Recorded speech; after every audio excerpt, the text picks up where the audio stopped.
السلام علیکم ورحمۃ اللہ وبرکاتہ۔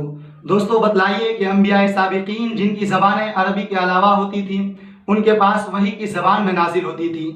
جواب ہے وحی ہمیشہ عربی زبان میں نازل ہوتی تھی۔ انبیاء سابقین جن کی زبانیں عربی کے علاوہ تھیں، حضرت جبرائیل علیہ السلام ان کے پاس بھی وحی عربی میں ہی لے کر آتے تھے۔ پھر ہر نبی اس کا ترجمہ کر کے اپنی اپنی قوم کو سناتا اور سمجھاتا۔ بتلائیے لوح محفوظ کی وجہ تسمیہ کیا ہے؟ لوح محفوظ کا نام لوح محفوظ اس لیے رکھا گیا کہ وہ شیطان کی شرانگیزیوں سے محفوظ ہے۔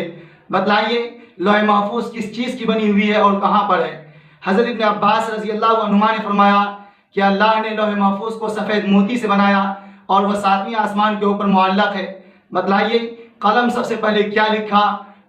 جواب ہے قلم نے سب سے پہلے قیامت تک کی مخلوق کی تقدیریں لکھی، اور ایک روایت کے مطابق قلم نے سب سے پہلے